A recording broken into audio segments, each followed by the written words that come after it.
Graça e paz, irmãos. Antes de lermos alguns versos mais da palavra, vamos buscar a face do Senhor mais uma vez em oração.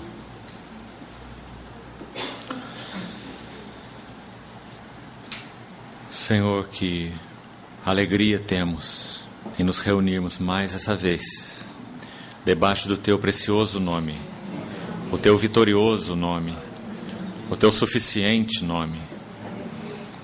Senhor, invocamos esse Teu nome, porque é de Ti que nós reivindicamos, pela fé, tudo o que carecemos, para que esse tempo seja um tempo de edificação.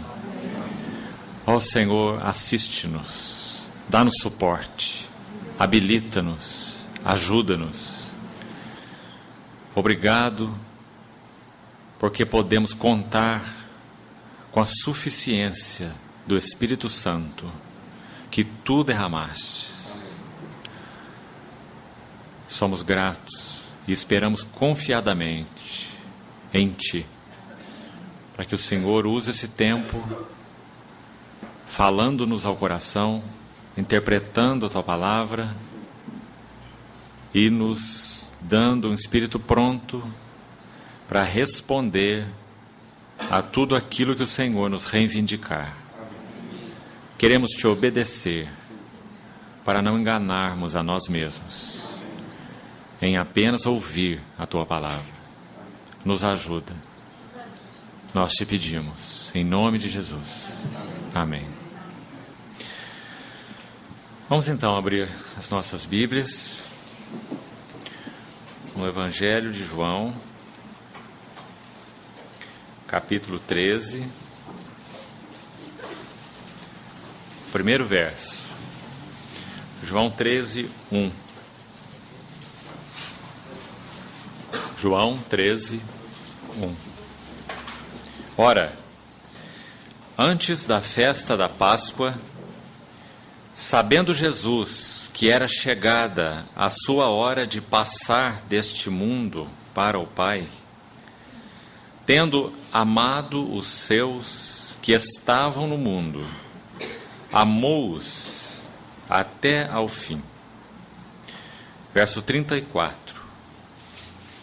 Novo mandamento vos dou, que vos ameis uns aos outros, assim como eu vos amei, que também vos ameis uns aos outros.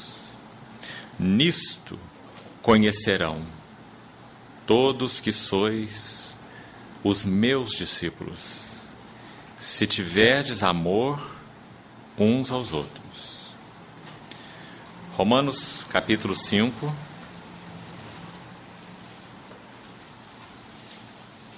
versículo 5.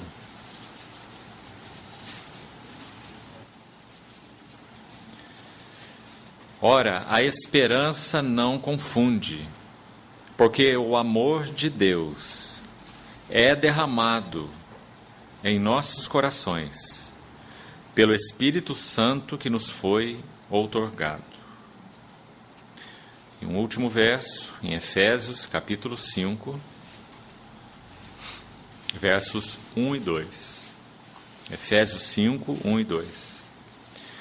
Sede, pois, imitadores de Deus como filhos amados, e andai em amor, como também Cristo vos amou, e se entregou a si mesmo por nós, como oferta e sacrifício a Deus em aroma suave. Vamos buscar então, com a ajuda do Senhor, darmos mais um passo nessa noite, para mais uma, chamaríamos de evidência, de que temos, como Assembleia, retido o Senhor como cabeça. Já vimos até aqui que uma das evidências de que estamos retendo nosso Senhor como nosso cabeça é que nós não nos distraímos do foco nele, do amor a Ele, do tudo para Ele, da contemplação dEle, da glória dEle. Não nos distrairmos de Cristo mesmo. Depois vimos algo relacionado a andarmos no Espírito e a termos então a mente do Espírito ou a mente de Cristo formada em nós. Quanta necessidade de termos a mente de Cristo formada em nós.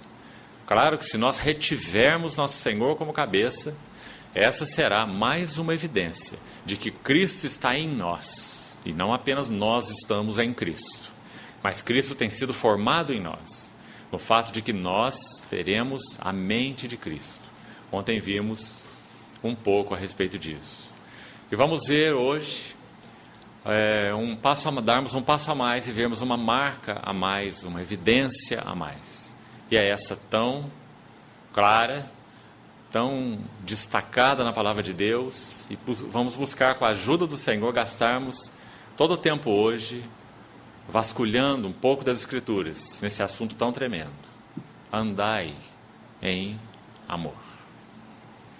Irmãos, há 3 declarações diretas de quem Deus é nas Escrituras. É claro que as Escrituras falam que Deus é muita coisa. Seus atributos, sua pessoa, o que Ele é, sua glória. Mas há somente 3 declarações diretas no Novo Testamento que se referem à pessoa de Deus, então de um modo bem direto, e elas são todas as 3 de João. João diz no seu Evangelho, no capítulo 4, Deus é Espírito. Na primeira epístola de João, capítulo 1, no verso 5, Deus é luz. E no capítulo 4 da epístola de João, verso 8, e também o verso 16, Deus é amor. É porque Deus é Espírito que nós podemos andar no Espírito. Deus é Espírito, então andemos no Espírito, ou numa relação de realidade espiritual com Ele. Habitai em mim e eu habitarei em vós. Isso é possível a nós porque Deus é Espírito, e porque Ele nos criou com Espírito, e porque Ele veio habitar no nosso Espírito, pelo seu Espírito. Então Deus é Espírito, e nós podemos andar no Espírito, graças ao Senhor, e jamais satisfazermos a cobiça da carne. É porque Deus é luz que nós podemos andar na luz, como João diz na sua epístola. E também podemos andar como filhos da luz.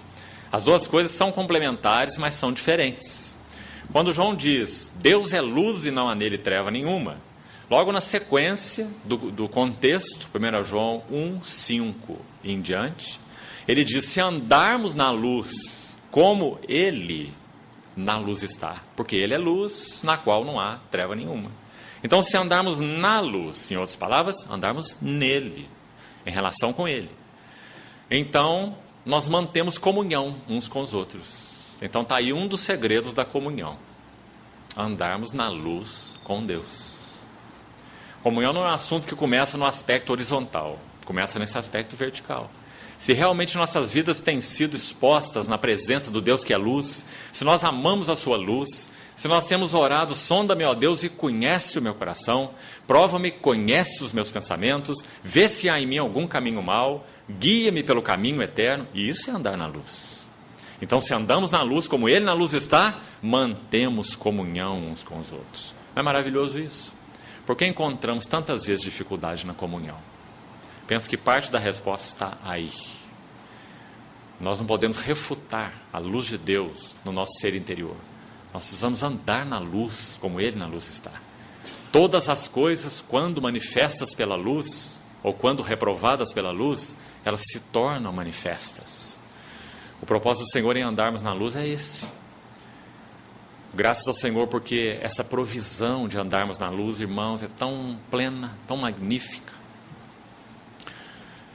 Se você tem um jardim, e no canto do jardim você tem uma pedra, e debaixo daquela pedra você tem vermes. Todas as pedras, em lugares úmidos, têm vermes debaixo dela. Imagine essa realidade como sendo o nosso próprio coração. O que nosso Senhor nos pede, não é que nós combatamos os vermes, mas é que nós levantemos a pedra. Porque quando nós andamos na luz, então a luz penetra, os vermes não a suportam. Eles têm que correr para outro lado. Então, na verdade, o processo de santificação não é o Senhor nos pedindo para combater os vermes, porque a verminose do nosso coração é uma coisa muito complicada. Um homem de Deus chamado Macintosh, ele diz nas suas notas sobre o Pentateuco que o coração do homem é como um inferno em miniatura, que só pode ser aberto debaixo da luz e graça de Deus. Não apenas da graça, mas da luz e da graça. O Senhor Jesus era cheio de graça e de verdade. Essas duas coisas nunca andam separadas. Então, esse é o nosso encorajamento para andarmos na luz. Embora nós não tenhamos o tempo suficiente para entrar nessa marca, mas essa é mais uma evidência de que nós estamos retendo a cabeça. Quando nós andamos na luz, compreendemos o significado disso. Mas nós não vamos entrar nesse assunto hoje, pelo menos, porque hoje o nosso encargo é irmos para essa terceira questão. A terceira declaração direta de quem Deus é no Novo Testamento é: Deus é amor. E então nós somos encorajados, como já lemos em Efésios 5, a andarmos em amor. E que coisa preciosa essa! Nós temos toda a provisão de Deus pelo Espírito, para andarmos no Espírito, para andarmos na luz, porque Deus é luz, e para andarmos como filhos da luz, não nos fazendo parte, não nos tornando cúmplices das obras infrutíferas das trevas. Andar na luz fala de andar com Deus, andar como filhos da luz fala de não sermos participantes das obras infrutíferas das trevas. Por isso as duas coisas se complementam, mas não são idênticas. Então, a última delas, Deus é amor. Então, andai em amor. Quando nós lemos João capítulo 13, o que fizemos no início, e é por aqui que nós vamos começar, o capítulo 13 de João, ele inicia em uma das abordagens do Evangelho de João. Quando nós o estudamos, uma das abordagens é dividirmos esse Evangelho de João em 3 partes, como ele naturalmente se divide. Do capítulo 1 até o capítulo 8, verso 11, a ênfase é que Deus é luz, ou melhor, Deus é vida. A ênfase da primeira sessão é vida. A vida estava nele, e a vida era a luz dos homens. Então a primeira sessão, até o capítulo 8, verso 11, tem como ênfase a vida, que ele é a vida, que nele está a vida, que quem crê nele do seu interior flui em rios de água da vida, não é? Então a primeira sessão toda enfatiza que ele é a vida. A partir do capítulo 8, verso 12, há uma declaração: eu sou a luz do mundo. Aquele que me segue não andará em trevas, mas terá a luz da vida. Você viu como João coloca? Primeiro a vida, depois a luz da vida, porque é a luz que procede da vida. Então, do capítulo 8, 12, até o final do capítulo 12, capítulo 8, verso 12, até o capítulo 12, verso final, é uma sessão intermediária sobre Deus é luz. E a partir do capítulo 13, e essa é a maior sessão, porque vai de 13 a 21, essa sessão, toda ela enfatiza que Deus é amor. Cada uma dessas sessões começa e termina com este tema, o tema de cada sessão. A primeira sessão de João começa com vida e termina com vida. Então, nele estava a vida, e a vida era a luz dos homens. E aquele que crê nele, do seu interior fluirão os rios da água da vida. Então, aquilo que ele é, nós podemos nos tornar em união com ele. As 3 sessões fazem isso. Isso é muito bonito no Evangelho de João. E nós não podemos perder isso. O que ele é, lembra como João diz? Tal qual ele é, também nós somos neste mundo. E o Evangelho de João mostra isso de uma maneira linda. Nele estava a vida, e a vida era a luz dos homens. Quem crê nele, quem crê em mim, do seu interior fluirão os rios de água da vida. O que ele é, nós nos tornamos pela fé, que significa vida de união com ele. A mesma coisa a segunda sessão. Eu sou a luz do mundo, e quem me segue não andará em trevas, mas terá a luz da vida. E no capítulo 12 ele diz assim: andai enquanto tendes a luz, para que vos torneis filhos da luz. Então, de novo, ele é a luz e nós somos os filhos da luz, em união com ele. E também no capítulo 13 até o capítulo 21, a última sessão. Começa com que ele é, o Senhor Jesus, amou os seus e amou-os até o fim, porque ele é amor. E como termina essa sessão? Ele perguntando para Pedro: Pedro, tu me amas? Tu me amas? Tu me amas? Senhor, tu sabes que eu te amo. Então Pedro agora quebrado, Pedro agora conhecendo quem o Senhor era e quem ele era, então agora ele podia experimentar esse amor do Senhor. Nós sabemos que essa foi a história de Pedro. Quando o Espírito Santo foi derramado do céu, ali estava Pedro. E o Espírito Santo guiando Pedro no seu testemunho. E na hora da sua morte, ali estava Pedro, unido ao seu Senhor e ao amor do seu Senhor, dizendo que não era digno de ser crucificado como foi o seu Senhor, e pedindo então para que a sua cruz fosse invertida, não é? Segundo a história, segundo a tradição.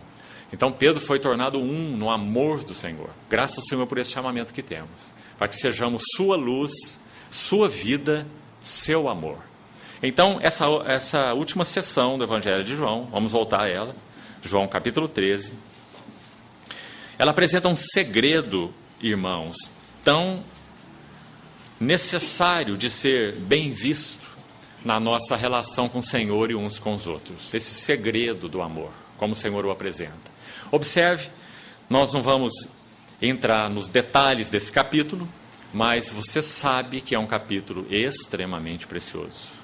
O Senhor lavando os pés dos seus discípulos, se colocando naquele lugar tão servil, que creio que até os discípulos ficaram como que assustados, quando eles chegaram nesse cenáculo, tendo vindo daquele exterior tão imundo, como era a realidade daquele tempo, e não encontrando ali a pessoa adequada para lavar os seus pés. Porque o nosso Senhor tinha, acima de tudo, preparado isso para eles. Esta lição, antes de comer aquela Páscoa final com eles. Instituir então a sua mesa, a mesa da aliança, a mesa do Senhor. Então ele propositalmente planejou esse ambiente. Nós sabemos como esse ambiente foi planejado. Aquele homem com um cântaro na cabeça, seguiu, entrar na casa, e aquele cenáculo mobiliado, e o Senhor fez os preparativos, porque ele é o anfitrião, e eles eram os convidados. Então, quando eles não encontraram esse escravo adequado para fazer esse trabalho, nós pensamos que realmente eles ficaram indagativos quanto a esse assunto. E depois do versículo 1 depois do verso falar sobre o amor do Senhor até o fim, logo nos versos seguintes, é dito que ele faz algo que eu gostaria de esse detalhe chamar a atenção para nós avançarmos nesse assunto do andar em amor. O Senhor Jesus ele primeiro tira a sua vestimenta de cima. O que isso significa? Digamos que a sua vestimenta de cidadão, a sua vestimenta de dignidade. Ele tira essa vestimenta de cima e ele toma uma outra vestimenta, e essa vestimenta é uma toalha. Ele cinge-se com uma toalha. Então ele deita a água numa bacia, como diz o texto, e ele passa a lavar os pés dos seus discípulos. Pense sobre isso. O segredo da vitória do Senhor Jesus sobre a vida está expressa no lava-pés. A vitória do Senhor Jesus sobre a morte é expressa na tumba vazia. Deus o ressuscitou. Os grilhões da morte não o puderam conter, porque ele é o Santo de Deus que entrou na morte. A tumba vazia é sua vitória sobre a morte. É o símbolo da sua vitória sobre a morte. Qual é o símbolo da sua vitória sobre a vida? O nosso Senhor não foi vitorioso sobre a vida. Ele disse: a minha comida consiste em fazer a vontade daquele que me enviou. Se ele não fosse vitorioso sobre a sua própria vida, o que ele faria? Ele faria tudo para agradar-se a si mesmo. E ele teria todo o direito. Ele não tem pecado. Ele é o Filho de Deus, provado, aprovado, perfeito. Nós sabemos muito bem que daquele monte da transfiguração, depois de 3 anos de jornada, ele poderia, quanto aos seus méritos pessoais e quanto à sua dignidade, ele poderia ascender ao trono. Nada o impediria. Ele já foi tentado pelo diabo depois de 40 dias de jejum. Ele já foi provado por toda a classe de pessoas. 3 anos, o Verbo encarnado caminhando nessa terra. E quando ele sobe no Monte da Transfiguração, a prova da sua perfeição humana, não apenas divina, mas especialmente humana, é que ele é transfigurado. Se ele tivesse pecado, ele não poderia se transfigurar. Porque a glória de Deus não estaria nem nele, nem sobre ele. Mas ele se transfigura diante dos discípulos, porque ele não teve pecado, porque ele é varão aprovado por Deus. E por isso a voz a segunda vez, 3 anos depois do Jordão, a voz de novo: este é o meu filho, o meu eleito, a ele ouvi. Então, irmãos, essa sua transfiguração mostrou a sua dignidade.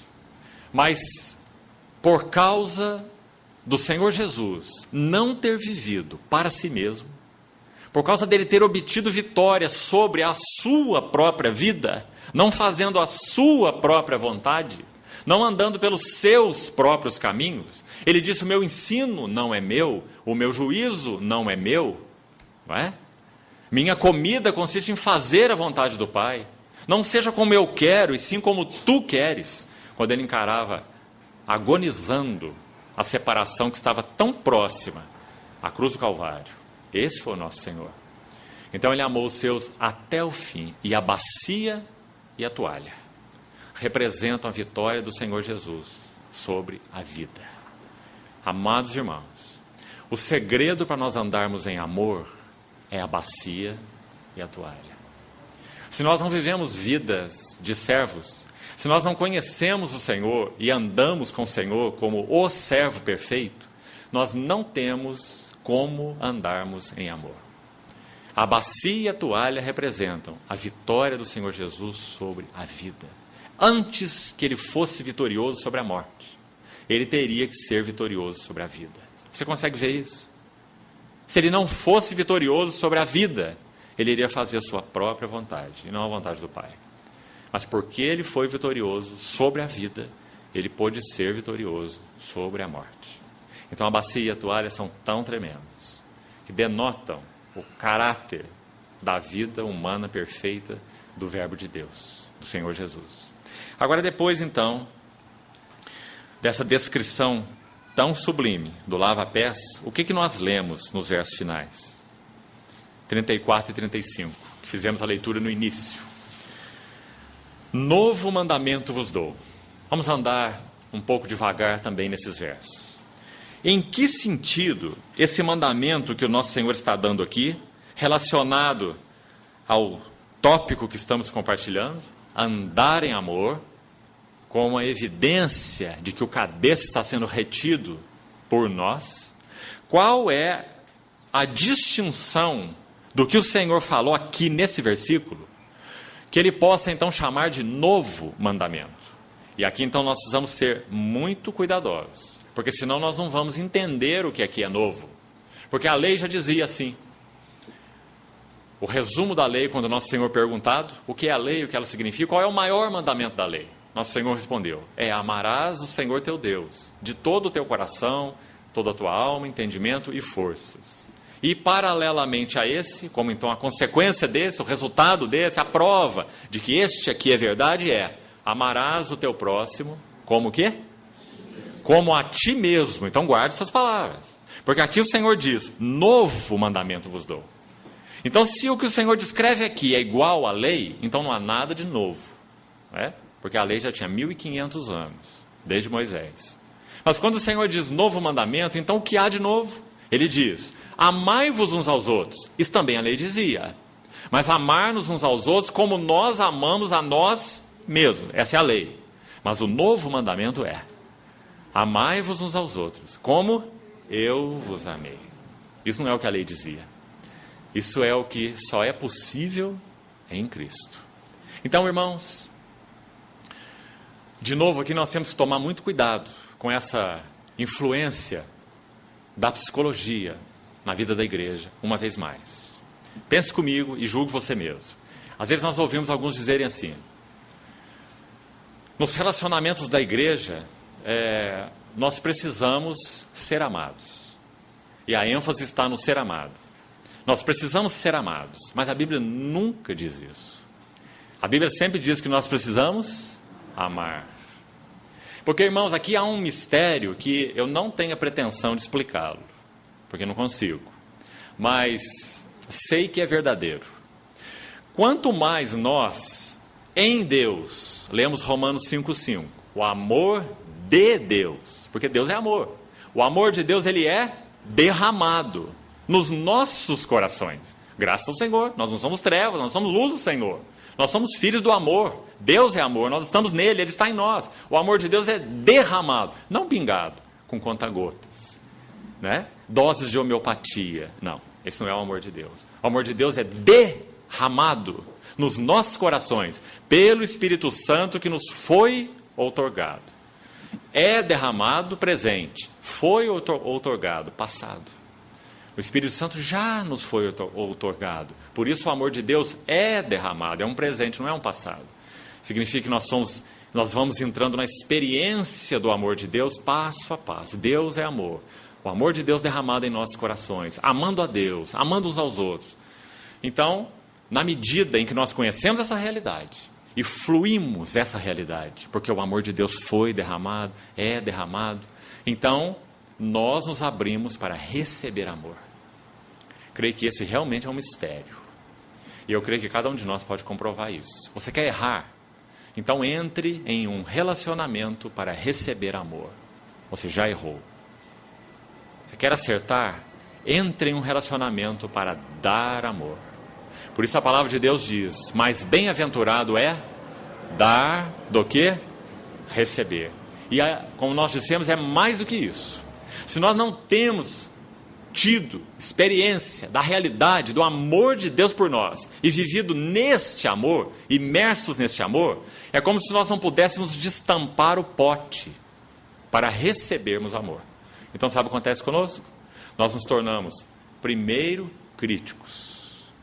Não tenho recebido amor, ninguém tem se importado comigo, não é? E nosso umbigo começa a crescer, e falar alto. Eu, não é? E depois nós passamos do criticismo para o cinismo. Então nós nos tornamos cínicos. Esse é um passo a mais, depois da crítica. Nós devemos matar a crítica como uma erva daninha. Porque o segundo passo da crítica é o cinismo. Criticismo e cinismo. O cinismo diz assim, essas coisas são só teóricas. Eu não creio mais em nada disso. Não creio na igreja. Não creio no amor de Deus entre os irmãos. Não creio que possa haver realidade espiritual para vivermos o que aqueles irmãos de Atos 2, 3 e 4 viveram. Né? Será que você já não tem ouvido isso? Esse é o segundo passo da degradação. Depois do criticismo, o cinismo. Mas tem um passo pior do que esse. E ele é a indiferença. Esse é o passo final. Indiferença. Quando para nós nada tem importância. Nós já não cremos que é possível, cinismo. E também isso não faz a menor diferença para nós. Cada um cuide da sua própria vida. É esse ponto que nós chegamos. Não é? Então esses são 3 passos dessa degeneração. Quando o nosso umbigo começa a falar mais alto. Eu não tenho recebido amor. Os irmãos não me querem. Não é? Porque quanto nós vivemos em relação de amor filial com Deus, sede, pois, imitadores de Deus, como filhos, o quê? Amados. É isso que nós somos, irmãos. Filhos amados. Depois ele continua, e andai em amor. Se nós não soubéssemos que nós somos filhos amados, se o amor de Deus não tivesse sido jorrado nos nossos corações pelo Espírito Santo, aí sim. Aí Tito, Paulo escrevendo a Tito, vai nos escrever assim, nós éramos odiosos e odiávamos uns aos outros, escravos de toda sorte de malícia e de inveja. Não é? Sim, isso é o que éramos. Mas então por que nós vivemos essa relação de amor filial com Deus? Então o amor de Deus derramado nos nossos corações é a nossa fonte de provisão para nós podermos extravasar amor. E então nós teremos percepção do que significa receber amor. Que coisa interessante é essa? Que mistério é esse? E perceba o quanto isso é verdadeiro na experiência da igreja. Se você tem extravasado do amor que você tem recebido do teu Senhor, então você tem experiência de receber amor dos seus irmãos. O pote destapa. Mas se você não tem extravasado amor, você não tem percepção de amor. Muito interessante como isso funciona. Isso então se torna um terreno muito perigoso. Porque quando nós não estamos vivendo nesse relacionamento filial de amor adequado com Deus, nós começamos a cobrar todo mundo. Nós não entendemos o que é amor ágape, o amor de uma via só. O amor que dá, e dá, e dá. E quanto mais dá, mais forte ele fica. Ele não se esgota. O amor tudo crê, tudo espera, tudo suporta. E o amor jamais acaba. Esse é o segredo do amor. Então que o Senhor nos ajude a ver isso. Eu creio que em mais esse assunto, a psicologia tem nos danificado. Porque ela parte do eu. Nós somos criados para ser amados, né? Criados para receber. Outra questão ligada ao amor, no qual a psicologia tem provocado muito dano entre os cristãos. A questão do anular-se. Tão vinculada à questão do amor. Quando nós estamos num relacionamento conjugal, compreendendo o que significa amar um ao outro, então problemas começam a ser enfrentados, então de alguma maneira a voz da psicologia é ouvida, e essa voz é assim: você não pode se anular em um relacionamento. Você já ouviu isso, não é? Essa é a voz da psicologia. A voz do Senhor Jesus é: a si mesmo se negue, tome a sua cruz e siga-me. Porque na verdade, irmãos, não há nenhuma anulação. Nós não nos anulamos em relacionamento algum. Nós vivemos uma vida de realidade, de vida oculta com Cristo em Deus. Essa é a nossa fonte. Aqui não há nenhuma anulação, aqui há plena provisão. É por causa de quem Ele é, do que Ele opera em nós, seu amor, sua graça, sua vida, sua luz. Todas as nossas fontes são em Ti. Quando nós experimentamos essa realidade, onde está o anular-se no sentido da psicologia? Em lugar nenhum, não é? Nós compreendemos o caminho da cruz. E no Senhor nós tomamos a cruz. E compreendemos que quanto mais tomamos a cruz, mais nós somos alimentados. Quanto mais nós tomamos a cruz, mais os relacionamentos se tornam reais. Quanto mais através do caminho da cruz nós damos, mais nós temos percepção de que recebemos. Porque, irmãos, Deus criou o homem de uma tal maneira que a nossa realização não estaria no receber. Primordialmente. Joga o receber fora. Receber é uma parte maravilhosa do nosso ser criado por Deus, claro, não é? O amor de Deus foi derramado nos nossos corações. Se nós tivéssemos capacidade de receber, nós não podíamos experimentar esse amor, né? Mas não é o aspecto prioritário, porque Deus criou o homem para funcionar de uma forma corporativa e não individual ou individualista. O casamento é a maior prova disso, mas também os outros relacionamentos. Ele é a maior prova porque ele é o mais íntimo, né?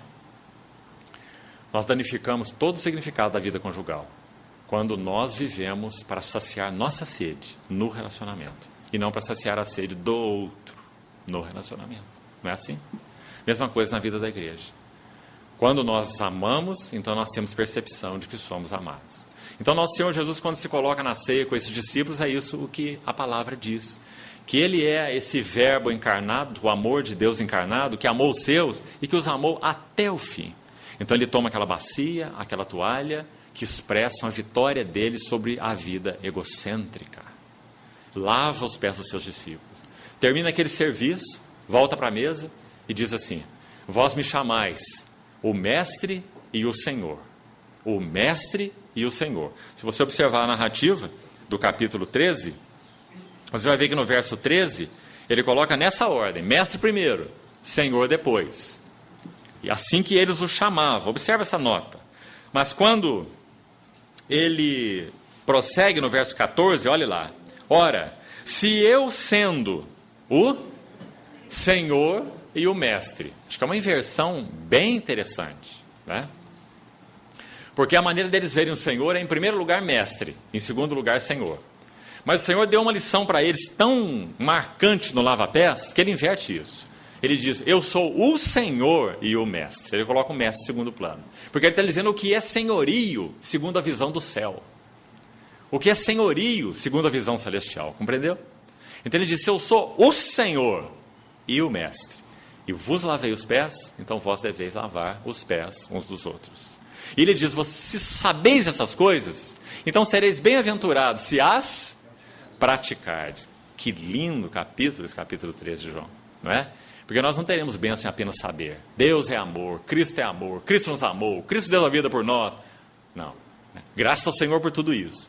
Mas bem-aventurados sois. Agora o Senhor está entrando no terreno da experiência, da vida relacional. Ele está falando com seus discípulos, não é? Bem-aventurados sois, se praticardes. Então, irmão, o Senhor nos ajude a ver essa questão ligada ao amor. O amor tem uma abordagem, em primeiro lugar, doadora. E, em segundo plano, receptora. No que concerne aos relacionamentos horizontais. Então, vamos avançar um pouquinho mais, então, para o texto onde estávamos. João 13, 34, é aí que estávamos. O novo mandamento, então, tem essa nota. Não é amar ao próximo como a ti mesmo.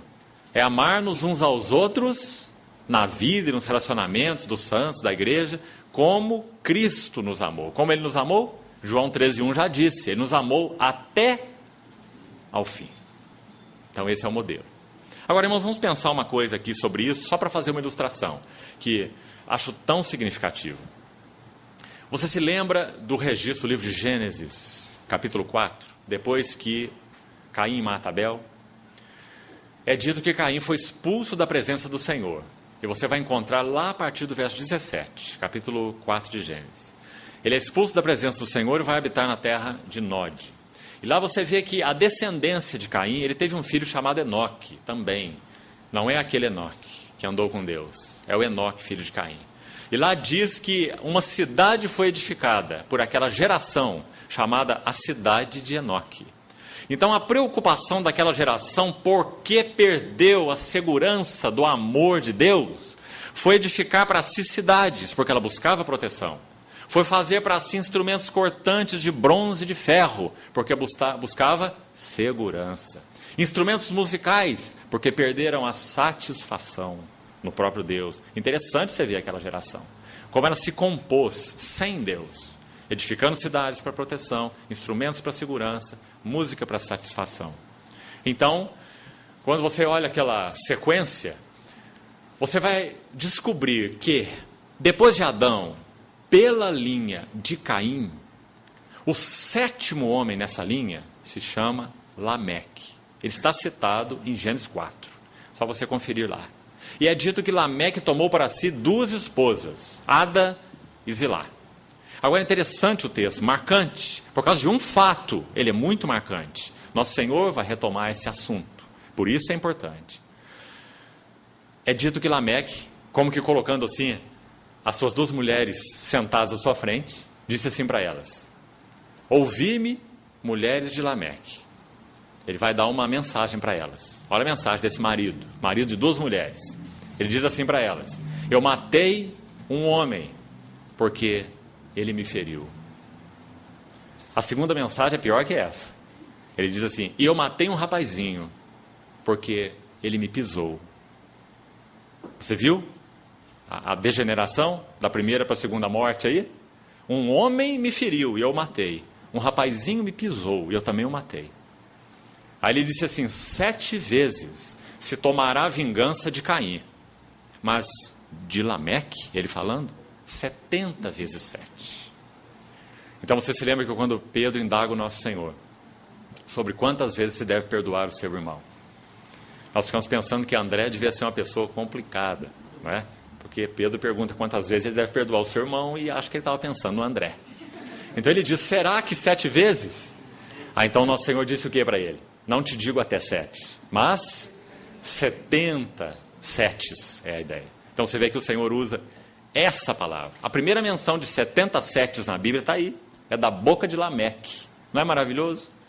Nosso Senhor Jesus tira uma expressão da boca desse homem que é o 7º depois de Adão. E 7 fala de plenitude.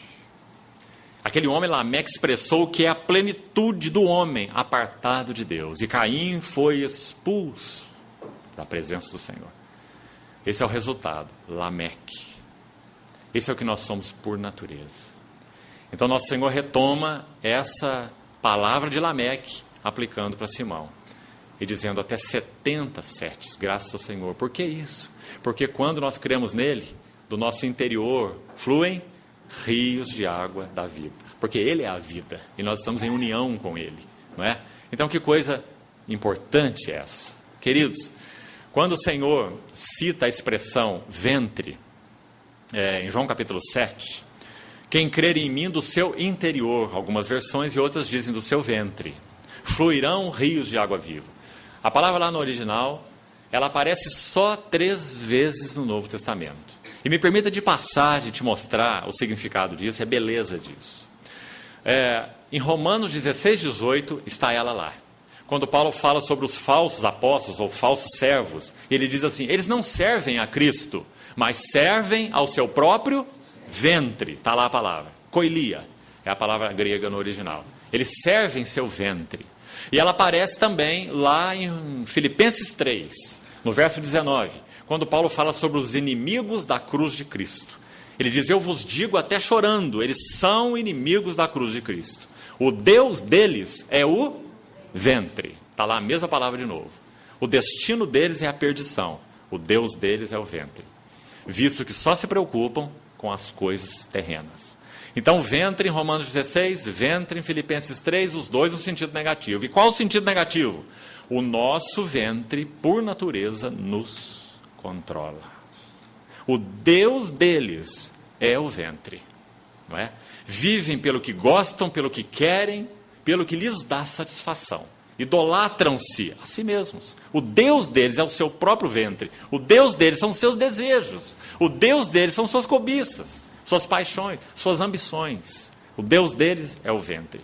Agora, você não acha maravilhoso que o nosso Senhor Jesus toma exatamente essa palavra, citada tanto em Romanos quanto em Filipenses, depois pelos apóstolos? É essa palavra que ele usa, quando ele diz: quem estiver em união comigo, ou quem crer em mim, do seu ventre.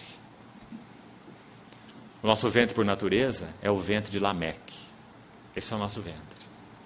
Agora o nosso Senhor diz: quem crer em mim, quem viver em união comigo, do seu ventre, fluirão rios de água da vida. Oh, irmãos, essa é uma grande salvação. Nós seríamos transformados de idólatras, egocêntricos, perversos. Os ventres de Lameque seriam transformados em condutores do Espírito Santo, rios de água viva. Isso ele disse com respeito ao Espírito, que haveria de receber os que nele crescem. Isso é uma maravilhosa salvação. Significa que aquele espírito de Lameque, em Cristo e pelo Espírito, ele seria então abolido de nós. E nós poderíamos ser aqueles que pelo Espírito descedentam outras vidas. Que maravilhoso. Por quê? Porque o amor de Deus foi derramado nos nossos corações pelo Espírito Santo que nos foi dado. E é o Espírito Santo quem nos colocou em união vital e orgânica com Cristo, o cabeça exaltado da igreja. Estamos unidos com Ele, pelo Espírito Santo. Por isso o amor é derramado pelo Espírito Santo que nos foi dado. Paulo, quando escreve aos Colossenses, ele usa uma expressão interessante. É a única menção da palavra no livro de Colossenses. Ele diz assim: Epáfras, falando de vós, Epáfras, vos relatou do vosso amor no Espírito. Interessante essa frase, o vosso amor no Espírito. Colossenses 1, 8. Então, vos ameis uns aos outros, assim como eu vos amei. Também vos ameis uns aos outros. E o verso 35. Por favor, olhe de novo para a sua Bíblia. Não perca essa nota maravilhosa aqui. Nisto. Esse nisto é tão forte, irmão. Sabe por quê? Porque não é em qualquer coisa acima disso. É claro que há outros complementos importantes na nossa vida cristã para vivermos uma vida saudável com Deus. Nós precisamos de verdade. Nós precisamos ser ensinados, né? Mas há a marca, e não uma marca. Há a marca que nos denota como aqueles que conhecem o Senhor, que pertencem ao Senhor. O selo de pertencimento, amor. É nisto que conhecerão todos que sois, olha o possessivo aí, meus. É nisto que conhecerão que sois meus discípulos, se tiverdes amor uns para com os outros. Então nós nos lembramos daquela carta do Espírito à igreja de Éfeso. O Senhor louva aquela igreja por muitas coisas, inclusive pela sua saúde doutrinária. Aquela igreja tinha tanta saúde doutrinária que ela é louvada porque ela pôde testar o que era espiritual e o que não era espiritual, no sentido de ensino. O que era verdade e o que não era verdade. O que era ortodoxo e o que não era ortodoxo. Provastes os falsos apóstolos e os achastes mentirosos. Isso não é uma coisa pequena, isso é uma grande coisa. Talvez a maioria das igrejas hoje não sabe provar falsos apóstolos, né? Mas Éfeso sabia e foi louvada por isso. Mas, irmãos, a nota marcante para a igreja de Éfeso não é que provaram falsos apóstolos e os acharam mentirosos, por mais importante que isso seja. A nota mais marcante para aquela igreja é: tenho contra ti que abandonaste o teu primeiro amor. E acho que você sabe que aquela palavra primeiro lá, se refere não ao tempo do amor, o primeiro que tivemos lá atrás, não. Mas a palavra se refere à qualidade do amor. Então talvez ela fosse melhor traduzida assim: tenho, porém, contra ti que abandonastes a primazia do teu amor. O nosso amor pelo Senhor tem que ser primaz. Não é o amor de quando nós cremos nele, é o amor de sempre. Nós o amamos e ele tem a primazia do nosso amor. E era isso que não estava acontecendo mais em Éfeso. Éfeso tem uma história interessante. Na verdade, há duas epístolas de Éfeso na Bíblia, não é? A epístola de Paulo para Éfeso e a epístola de João para Éfeso. Entre a epístola de Paulo para os Efésios, quando ele escreve para aquela igreja de uma maneira tão impressionante, dizendo que eles tinham uma fé em Cristo, um amor uns pelos outros, uma esperança tão linda no que o Senhor tinha preparado para eles como igreja. Ele louva aquela igreja por isso. Só você lê o primeiro capítulo de Efésios, ora por eles, escreve uma carta tremenda que eles só poderiam compreender se eles já tivessem alguma estatura espiritual. Você imagina a igreja de Corinto recebendo a carta aos Efésios? Você pode imaginar? Eles não iam entender nada, não é? Mas a igreja de Éfeso pôde receber aquela carta tão sublime, né? Agora, mais ou menos 30 anos depois, olha o que Éfeso se tornou. Isso é uma advertência para nós. Tenho, porém, contra ti, abandonaste o teu primeiro amor. E era tão sério esse assunto para o Senhor que ele diz: arrepende-te, volta, senão eu removerei do seu lugar o teu candeeiro.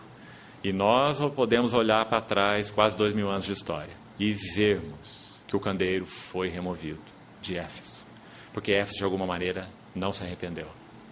Perdeu a primazia do seu amor. Então, irmãos, que necessidade nós temos de vivermos esse amor entre os irmãos. Não é um amor romântico, não é um amor platônico, não é um amor teórico, não é um amor emocional, não é um amor que coloca aquele riso artificial no nosso rosto que vai de orelha a orelha, não é? É um amor de Cristo derramado pelo Espírito nos nossos corações e praticado na vida da igreja. É um amor que se expressa em serviço, é um amor que se expressa em suporte, suportando-os, sendo suporte uns para os outros, em amor. Então, eu gostaria de fazer algo aqui. Nós vamos ler alguns versículos do Novo Testamento, em uma panorâmica. Nós vamos buscar ajuda neste tópico. Se uma das evidências de que nós, como Assembleia, estamos retendo a cabeça é andar em amor, está muito claro em João 13, porque é nisto que conhecerão. Não é o quanto vocês sabem de profecia, o quanto vocês sabem de escatologia, o quanto sabem de não sei mais qual ia, não é? Mas é se nós vivemos em amor, é nisto que conhecerão todos que sois os meus discípulos, não é? Então vamos buscar a ajuda da própria palavra. O que seria andar em amor? O que o amor faz e o que o amor não faz. A Bíblia nos dá muita ajuda. Então vamos lá, andar um pouco nesses textos, no tempo que temos. Vamos começar com Romanos 12. Se nós tomarmos, irmãos, aquela chave, vamos chamar assim, de João 13, uns aos outros, então nós vamos receber ajuda através dela. Porque nós vamos buscar alguns textos, e vamos fazer com alguns só, porque são mais de 40. Então é um encorajamento para você fazer, talvez um dever de casa, pegando uma concordância bíblica boa e procurando a palavra uns, outros e mutuamente, ou até mesmo a palavra mutualidade. Procure essas palavras e olhe todos os versículos onde elas aparecem. Porque elas são uma expressão do que significa amar-nos uns aos outros. A chave está lá em João 13. Nisso conhecerão todos que sois os meus discípulos, se tiverdes amor uns para com os outros. E como nós sabemos que o amor é o clímax, o amor é essa coroa, ele resume tudo que é verdadeiro em termos de, vamos usar essa expressão, virtudes cristãs, a realidade da vida cristã. Então, em todos os versos que nós encontramos a palavra uns aos outros, elas são só expressões do que o amor significa. Você concorda comigo? Sabe por que eu digo isso? 1 Coríntios 13. Vamos nos lembrar. Não precisamos ler esse verso. Apenas lembre-se. E veja por que será que Paulo diz isso. Ele diz assim: quando eu era menino, pensava como menino, sentia como menino, falava como menino. Quando passei a ser homem, desisti das coisas próprias de menino. Aí ele diz assim, está falando de maturidade então. Aí ele diz assim: agora, pois, permanecem a fé, a esperança e o... Mas o maior deles é o... Você já se fez essa pergunta? Por quê? Por que amor é maior que fé? Por que amor é maior que esperança? Porque o amor é a consumação da fé e da esperança. Quando nós estivermos face a face com o nosso Senhor Jesus, nós precisaremos de fé? Precisaremos de esperança? A nossa esperança já terá sido concretizada. E a nossa fé terá chegado à plenitude. Então a esperança é um rio, a fé é um rio, e os dois confluem para o amor. O amor é consumação, por isso é o maior deles, não é? Então todas as expressões nos versos que vamos ver são expressões do que amar um ao outro significa. Então vamos lá buscar ajuda nessa chavezinha, uns aos outros. Olhe lá no capítulo 12 de Romanos, por exemplo, verso 10. Amai-vos cordialmente, de coração, né? Em realidade interior. E aí está a chave: uns aos outros, com amor fraternal. E ainda tem mais aqui no mesmo verso: preferindo-vos em honra. De novo, uns aos outros, não é? É só se nós estamos vivendo em amor que nós então viveremos com essas marcas. Nós vamos nos preferir em honra. Nós não seremos aqueles que estão disputando o primeiro lugar. Nós iremos nos preferir em honra. Você sabe que disputar primeiro lugar foi um assunto sério para os discípulos, né? Gravíssimo. Acho que numa outra vez também comentamos isso com os irmãos. Acho que tão grave que um evangelista registra que os dois tinham essa intenção, né? De ir ao Senhor e fazer esse pedido, e diz que eles fizeram. O outro evangelista diz que a mãe deles fizeram. Então é interessante você colocar os dois juntos e tentar descobrir o que houve ali. Não é? Mas uma coisa pelo menos é clara, já que os dois evangelistas são verdadeiros, porque ambos estão inspirados pelo Espírito, então nós estamos vendo um complô, né? De uma mãe e dois filhos, Maria, Tiago e João. Porque diz que eles foram até o Senhor Jesus, mestre, e Maria é ousada, muito ousada, porque ela diz assim: Senhor, manda. Essas duas palavras não podem andar juntas, não é? A gente não pode chamar ele de Senhor e falar para ele mandar, porque ele manda o que ele quiser mandar, né? Mas Maria não conhecia nada sobre isso. Então ele diz: Senhor, manda que no teu reino esses meus dois filhos se assentem, um à tua direita e um à tua esquerda.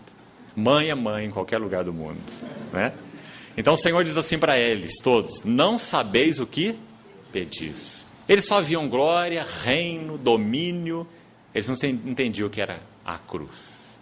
E qual era o caminho para a glória, o caminho para o reino, o caminho para ser exaltado, não é? Todo que se humilha será exaltado. E todo que se exalta será humilhado. O nosso Senhor assim prometeu que Ele faria. Alguns são humilhados agora. Outros são humilhados daqui um pouco. E outros serão humilhados quando o nosso Senhor Jesus voltar. Mas todos serão humilhados. Todos os que se exaltaram serão humilhados. Não importa quando, importa que serão. Porque o nosso Senhor assim disse. Então essa mãe chega lá com esse pedido. E o Senhor diz: podeis vós beber o cálice? O cálice, o caminho da cruz. Eles não sabiam nada desse cálice. Tanto não sabiam que eles responderam: nós podemos. Imagine, nós podemos. Então nosso Senhor falou: vocês beberão o cálice. Mas quanto ao assentar-te à minha direita ou à minha esquerda, isso compete ao meu Pai. E nós sabemos que quão gracioso é o nosso Senhor. Porque Ele trabalhou essas vidas tão obtusas. O Tiago e o João sabem nada de nada. O Senhor trabalhou essas duas vidas de uma maneira tão maravilhosa que Tiago foi aquele, em Atos capítulo 12, que teve o seu pescoço cortado, por causa do testemunho do seu Senhor. E João foi aquele que viveu a vida mais longa, tomando a cruz dia a dia. A história diz que João passou seus últimos dias, provavelmente, em Éfeso. E diz ainda a história que quando ele já bem velhinho e fraco, era levado à reunião dos irmãos. E quando era pedido para que ele compartilhasse algo, essa era a palavra de João para os irmãos de Éfeso: amai-vos uns aos outros. Filhinhos, amai-vos uns aos outros. Porque era isso que João reteve do seu Senhor. Ele foi aquele que reclinou o peito, a cabeça no peito do Senhor. E ele sabia o que era amor, união, vida de união. Então, preferindo-vos em honra uns aos outros. Versículo 16, diz assim: tende o mesmo sentir, vimos isso ontem em Filipenses, uns para com os outros, mais uma vez. Em lugar de seres orgulhosos, condescendei com o que é humilde. Condescendei com o que é humilde não significa apenas condescendei com aquele que é humilde no sentido de pessoa, mas condescendei com aquilo que é humilde no sentido de coisas. Ou seja, termos uma vida despretensiosa. Condescendei com o que é humilde. Não sejais sábios aos vossos próprios olhos. Veja o capítulo 14. Deixe-me localizar aqui onde está o verso. Capítulo 14, verso 19. Assim, pois, seguimos as coisas da paz e também as da edificação de uns para com os outros. Se nós amamos uns aos outros, essa vai ser mais uma expressão de que amamos uns aos outros. Nós vamos seguir as coisas da paz. Paulo orientou Timóteo muito acertadamente, ou assertivamente, nesse sentido, quando ele falou assim: Timóteo, foge das chamadas contendas do saber. Lembra? Ele falou: Timóteo, para nada serve, senão para subverter os ouvintes. Não é? O que Paulo está ensinando para Timóteo? Está ensinando para Timóteo sair dos sofismas, não é? E dos combates verborrágicos e seguir as coisas da paz e as da edificação de uns para com os outros. Nosso Senhor Jesus, no Sermão do Monte, disse: bem-aventurados são os pacificadores. Em Tiago é dito assim: é em paz que se semeia o fruto da justiça para os que promovem a paz. Irmãos, esse assunto nos chama tanta atenção. É prova de que nós amamos o Senhor e amamos uns aos outros. Se nós, por este amor de Deus em nós e de Deus através de nós, se nós não buscarmos as coisas da paz entre nós, sabe o que vai acontecer? Nós não conseguiremos ser edificados, porque não há possibilidade de edificação em guerra. Guerra não é hora de edificar, guerra é hora de batalhar. A necessidade que o espírito de amor entre os irmãos promova entre nós um clima de paz, para que o Senhor possa semear o fruto de justiça para os que promovem a paz. É em paz que se semeia. Ninguém semeia em tempos de guerra. Sim? Nós semeamos em tempo de paz. Então, isso é uma outra ajuda que nós recebemos aqui. Se amamos uns aos outros, que vivamos em paz uns com os outros. Não é uma falsa paz. Também não é uma paz romântica. É uma paz baseada na verdade. Mas nós buscamos as coisas da paz. Não somos contenciosos, né? Em nenhum dos seus aspectos. As da paz e as da edificação de uns para com os outros. Vamos citar mais um exemplo. Logo adiante, Romanos 15, 7, você vai ter mais um exemplo aí. Também muito sondador nessa questão do andar em amor. Portanto, acolhei-vos uns aos outros, como também Cristo nos acolheu para a glória de Deus. Também não é lindo esse verso? Porque ele não parou no acolhei-vos uns aos outros como Cristo nos acolheu. Ele foi para um propósito. E acho que então por isso ele se tornou tão maravilhoso aí. Acolhemos-nos para quê? Acolhemos para termos prazer de estarmos acolhidos? Não, nós nos acolhemos para a glória de Deus. O que isso significa, irmão? O que isso significa? Nos acolhermos para a glória. Colossenses diz: Cristo em vós é a esperança da glória. Aqueles que ele predestinou, ele chamou, justificou e glorificou. Em Tessalonicenses é dito que quando nosso Senhor Jesus vier, o que ele busca, o que ele planejou, é que ele fosse conhecido, e Paulo usa uma palavra mais forte em Tessalonicenses, e linda. 2 Tessalonicenses 1, ele diz que Cristo virá para ser admirado nos seus santos. Isso é glória. Então nós nos acolhemos para a glória, não é para nós nos acalentarmos uns aos outros. É para nós buscarmos a glória de Deus uns nos outros. Então é claro que é necessário para isso que nós usemos verdade, não é? Que nós tenhamos posicionamentos. Às vezes, como nós falamos, que nós nos advirtamos uns aos outros, não é? Advertindo-nos uns aos outros. Já vimos isso no primeiro dia.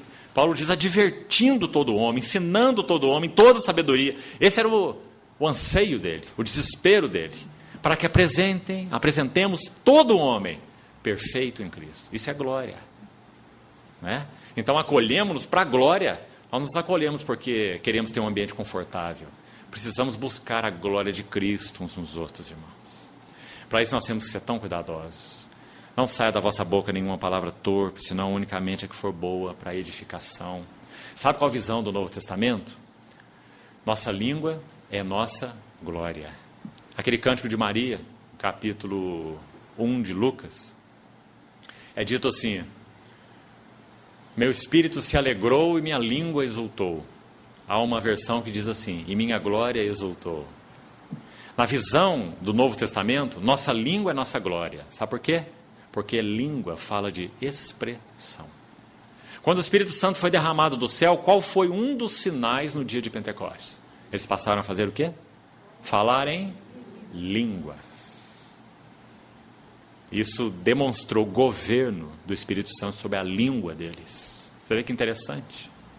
Nossa língua é a nossa glória. Por isso Tiago dedica aquele capítulo para a língua, em Tiago capítulo 3. Tão sério, não é? Então nós nos acolhemos para a glória de Deus. Vamos ver mais um exemplo. Vamos ver mais um positivo e lá em Gálatas vamos ver 1 ou 2 negativos. Veja 1 Coríntios 12. Também uma expressão clara de que temos andado em amor uns com os outros. 1 Coríntios 12, versos 24 e 25. 1 Coríntios 12, verso 24 diz: os nossos membros nobres não têm necessidade disso, contudo Deus coordenou o corpo,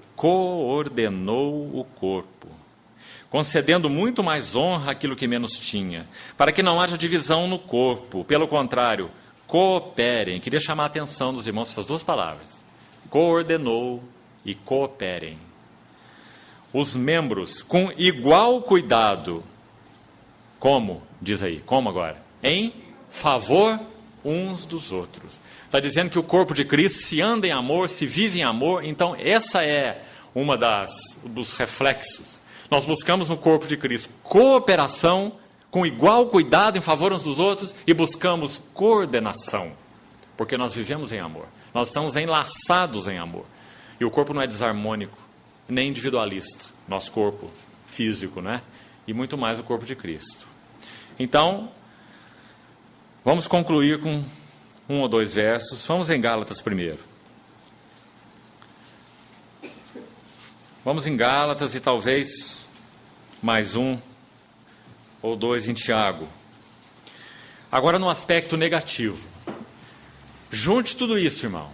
E se você assim tiver desejo, vá atrás dos mais 30 e tantos que existem aí. Ajunte isso, para que nós vejamos o que é. Nós fizemos essa pergunta ao Senhor: Senhor, o que é andar em amor? Ela está respondida nesses quase ou mais de 40 versículos. Fazer isso, fazer aquilo, não fazer isso e não fazer aquilo, uns com os outros, isso é amor. Então esse uns com os outros vai nos ajudar a saber o que é andar em amor, para que não se torne uma coisa suspensa aqui no céu, né? Falamos de amor, cantamos amor, mas não praticamos amor. Então é aí que esses versos nos ajudam. Então olha o que Gálatas diz, Gálatas 5, verso 13. Porque vós, irmãos, fostes chamados à liberdade, porém não useis a vossa liberdade para dar ocasião à carne, sede antes o quê? Servos uns dos outros. E aqui você vai ver, olha, aqui tem uma expressão. Se você fizer o dever de casa e localizar todos os versículos, você vai ver que alguns deles ligam esse uns aos outros com o amor. Porque o amor é a chave desse uns aos outros. Então é uma tarefa interessante de você fazer. Aqui está um exemplo.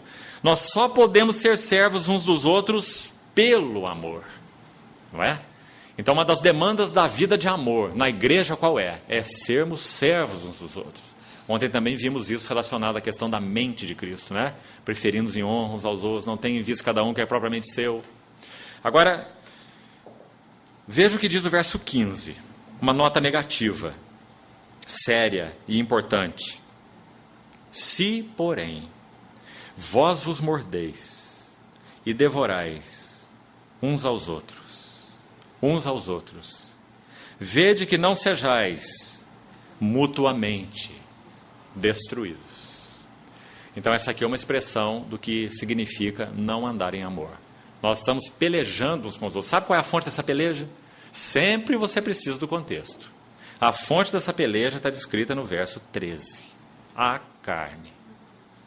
Não dar ocasião à carne. Está aí no verso 13. E logo no seguinte, no 16, olha o seu verso 16. Andai no Espírito e jamais satisfareis a cobiça da carne, não é? Então nós não podemos ser servos uns dos outros, a não ser pelo Espírito de amor e pelo amor do Espírito, não é? Do contrário, isso vai ser o resultado. Nós vamos nos morder, nós vamos nos devorar e vamos ser mutuamente destruídos. Muito grave essa exortação, não é? Agora vamos para Tiago, para concluirmos. Tiago usa duas notas negativas muito especiais. No capítulo 4, verso 11, uma, e no capítulo 5, verso 9, outra. Tiago 4,11 diz: irmãos, não faleis mal uns dos outros. Ah, nos ajude, Senhor. Como esse verso nos sonda. Não faleis mal uns dos outros. Porque isso não é andar em amor. Capítulo 5, verso 9. Irmãos, não vos... Agora a nota é mais delicada, não é? E os irmãos sabem, quanto mais delicado, mais forte. As coisas de Deus são diferentes, né? Quanto mais delicada a nota, mais sublime, mais forte. E aí a nota delicada não é falar mal, maledicência, é mais delicado. Não queixe, não vos queixeis uns dos outros, para não serdes julgados. O Senhor nos ajude muito nesse assunto, irmãos. Porque é assim que nós vamos andar em amor. É assim. Irmão, não sejamos infantis. Paulo diz aos Coríntios que nós devemos ser, quanto à malícia, meninos. Mas quanto ao juízo, homens amadurecidos. Então não sejamos infantis, achando que o amor vai nos tornar cegos.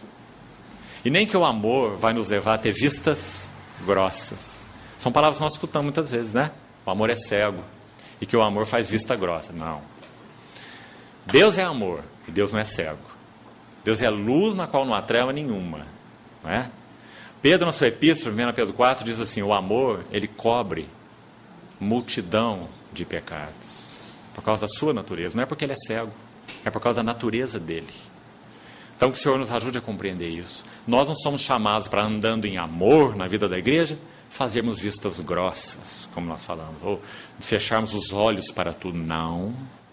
Nós vamos julgar pelo Espírito, discernir pelo Espírito, nos advertir pelo Espírito, nos exortar pelo Espírito em amor. Graças ao Senhor.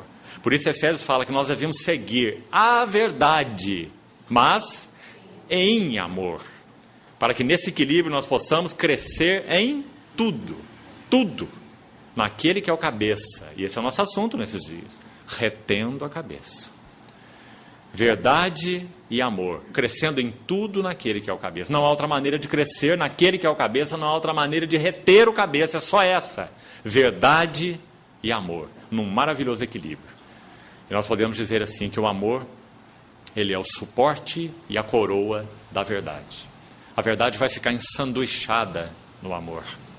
O amor vai dar o suporte para toda a verdade, porque a coisa mais horrível que existe é uma verdade sem amor. Verdade sem amor mata, destrói. Mas outra coisa horrível é um amor sem verdade. Porque é um amor que não edifica, não constrói, não ajuda, não salva, não cura, não liberta. Então o amor deve ser suporte da verdade, mas também ele vai coroar a verdade.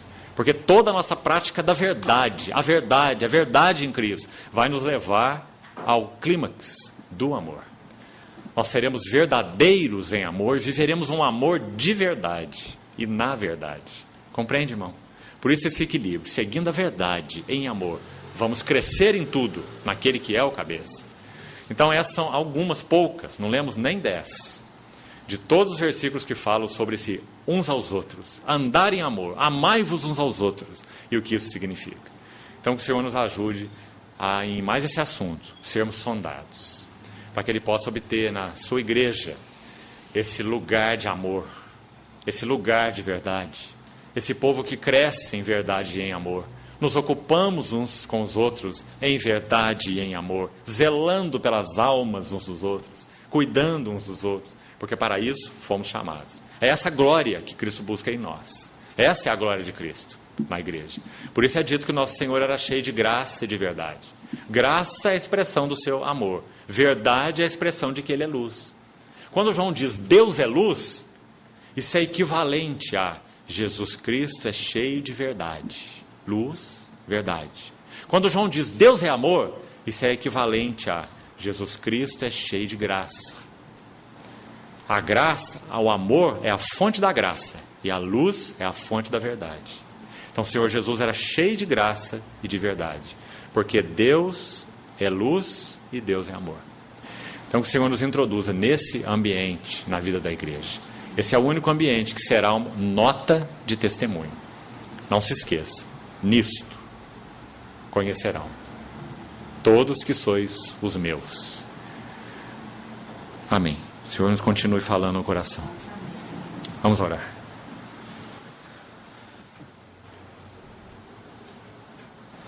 Senhor Jesus, Pai Celestial, Espírito Santo, ajuda-nos nesse terreno tão sublime.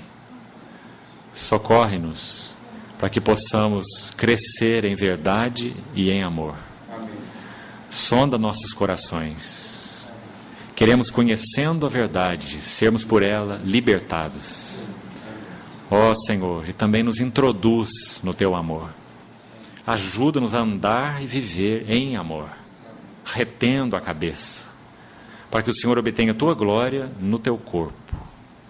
Senhor, te pedimos que o Senhor nos dê um tal anseio interior de vivermos vidas íntegras com o Senhor, em verdade e em amor, te conhecendo, para que possamos ser um testemunho significativo de quem o Senhor é, no meio de tanta treva. Ajuda-nos, Senhor, desperta-nos, Senhor, purifica-nos, Senhor, livra-nos das nossas ilusões, Senhor, e nos chama de novo para que sejamos Teus discípulos, andando em verdade e em amor contigo e uns com os outros. Senhor, encontra esse ambiente, te pedimos, nas Tuas assembleias. Tem misericórdia de nós, Senhor. Quanto precisamos da Tua ajuda. Encontra em nós esse ambiente, para Teu descanso, para a Tua satisfação. Em nome de Jesus te pedimos. Amém.